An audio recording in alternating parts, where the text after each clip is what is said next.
Hello, friends of Western Wake Young Life. Merry Christmas. And as 2022 comes to a close, I wanted to take a minute to introduce you to the Stillwell family. The Stillwells have served on our Young Life committee. Their donors and their kids have been impacted greatly through the ministry of Young Life. In just a minute, they're going to share a bit about their story and what they've been walking through this year. But before they do, I wanted to take a second to say thank you. Thank you for being partners with us in sharing the gospel.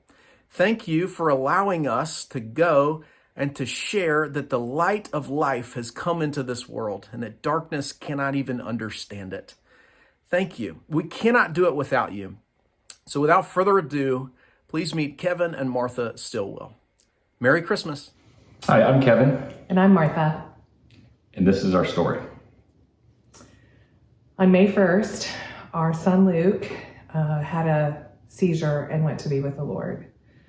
We are currently in a season that every parent fears, and we just wanted to share with you a little bit about our son and his journey and hope that it would encourage you. In February, unexpectedly, Luke started having seizures, and it was a scary time, and we relied a lot on the Lord. We didn't have answers, but we knew that he was in charge, and Luke had total faith and belief and dependence on God, and that God had a plan. And I think there's a reason for that, and I think it goes back years before this started with Luke and his trust in God. As a parent, you're always hoping that there'll be positive influences on your children, and as a Christian parent, you pray for those positive influences and that people will come into his life and impact him and influence him in a positive way that leads him closer to Jesus.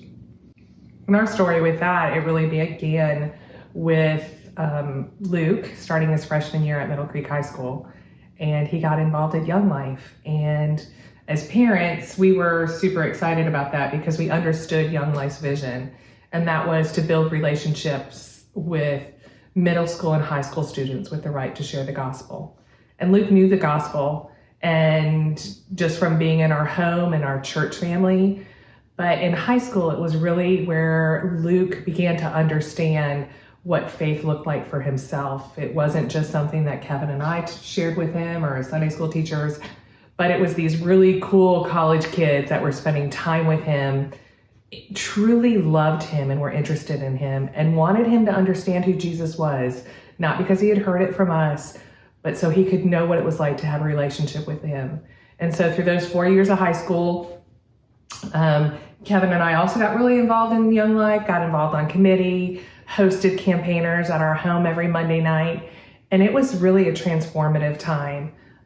It was the foundation of Luke's faith, and he just blossomed. He started to see people the way God saw people.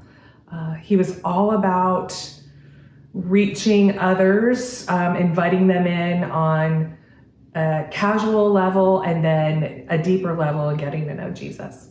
It's really through not the program of Young Life, although the program is great, the model is great, but it was individual leaders who we still keep in touch with today, 8 years later, that had a profound impact, and they modeled the love of Jesus in Luke's life. And it was through that he got to know Jesus. They led him in Bible studies, but they also just led him through relationship and spending time with him. So Luke he graduated from high school, went to UNC Wilmington, where he became involved with the college ministry there. And it's almost like a big Young Life in some ways, because it's just a lot of kids that are looking for answers, and leaders and other kids, young adults that are there just loving them where they are. Even after Luke's gone from this earth and in eternity with Jesus, he's still impacting people through his relationships and through the relationships that he had in Young Life. So why are we here today? We're not just here to share Luke's story, which obviously is very dear to us, but we're here to encourage you to get involved in something eternal. What does that look like? What does that obedience mean?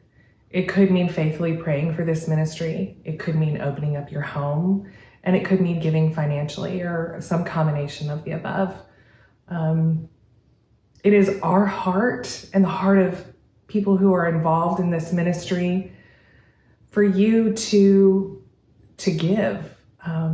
It truly has an internal impact on not just the middle school and high school students that are experiencing the ministry. It has an internal impact on the leaders, and it has an internal impact on you. So as you think about giving, we'd really love for you to consider a one-time gift, giving above and beyond what you currently give, or whatever the Lord leads you to. But just know that it matters.